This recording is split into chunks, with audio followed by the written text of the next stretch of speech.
नमस्कार मित्रांनो, महाराष्ट्र शासनातर्फे राबवण्यात येणाऱ्या माझी लाडकी बहीण योजनेसाठी काय काय डॉक्युमेंट्स लागणार आहे आणि शासनाने GRमध्ये केलेला बदल मी तुम्हाला पुढे सांगणार आहे. तर या योजनेसाठी सर्वात महत्त्वाचे म्हणजे लाभार्थी हे महाराष्ट्र राज्याचे रहिवासी असणे आवश्यक आहे, म्हणजेच अनिवार्य आहे.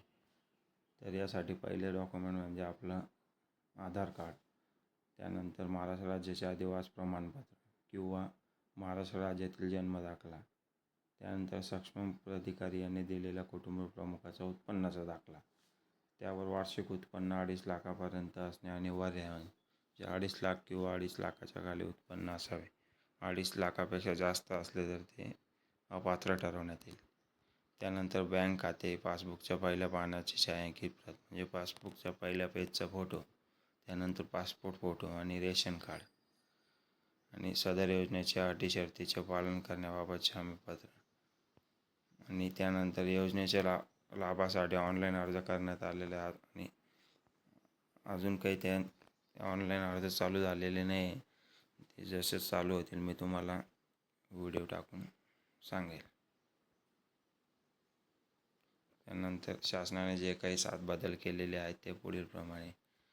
पहिला बदल आहे, सदर योजनेत अर्ज करण्याची मुदत ही 1 जुलै ते 31 ऑगस्ट 2024पर्यंत महिलांना अर्ज करता येईल. तसेच 31 ऑगस्ट 2024पर्यंत अर्ज करण्यात आलेल्या लाभार्थी महिलांना दिनांक 1 जुलै 2024पासून दरमहा ₹1500 आर्थिक लाभ देण्यात येणार आहे. म्हणजे 1 जुलैपासून ₹1500 आर्थिक लाभ चालू झालेला असं समजून घ्या. त्यानंतर दुसरा जो बदल आहे ते, या योजनेच्या पात्रतेमध्ये अधिवास प्रमाणपत्र आवश्यक असल्याचे नमूद करण्यात आले होते. आपण आता अगोदर पाहिले की अधिवास प्रमाणपत्र हे नमूद केलेलं होतं त्यांनी. त्यानंतर त्याच्यात बदल केलेला आहे त्यांनी. आता लाभार्थी महिलांकडे अधिवास प्रमाणपत्र उपलब्ध नसेल तर त्याऐवजी 15 वर्षापूर्वीचे रेशन कार्ड, मतदार ओळखपत्र तर प्रत्येकाकडे असेलच, काही विषय नाही. त्यानंतर शाळा सोडल्याचे प्रमाणपत्र, जन्मदाखला या चारींपैकी कोणतेही ओळखपत्र ग्राह्य धरण्यात येणार आहे.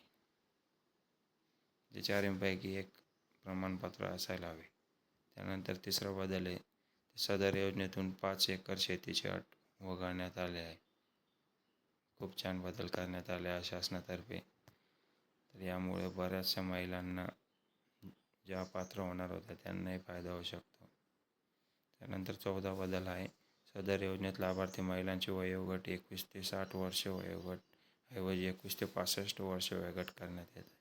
शासनाचा जो पहिला निर्णय होता त्यामध्ये 60 वर्षापर्यंत मुदत होती. आता ते 5 वर्षांनी वाढवण्यात आलेलं आहे. म्हणजे 21 वर्षाच्या पासून ते 65 वर्षाच्या वयोगटातील महिलांना या योजनेचा लाभ भेटेल.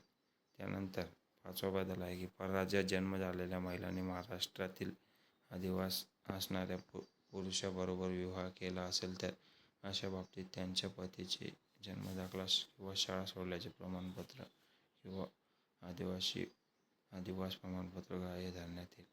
म्हणजे ज्या बाहेरच्या राज्यातील महिलांनी जर महाराष्ट्रातील व्यक्तीशी विवाह केला असेल तर असं असल्यास त्यांना त्यांच्या पतीचे जन्मदाखला किंवा शाळा सोडल्याचे प्रमाणपत्र किंवा अधिवास प्रमाणपत्र यापैकी एक ग्राह्य धरण्यात येईल. खूप छान निर्णय शासनाचा. त्यानंतर ₹2.5 लाख उत्पन्न दाखला उपलब्ध नसेल तर ज्या कुटुंबाकडे पिवळे व केशरी रेशन कार्ड उपलब्ध असेल त्यांना उत्पन्नाचा दाखला प्रमाणपत्रातून सूट देण्यात आहे. म्हणजे उत्पन्नाच्या दाखल्याची आवश्यकता नाही. पिवळे किंवा रेशन कार्ड हे प्रत्येकाकडे कोणतेही कार्ड असू शकते. खूप छान.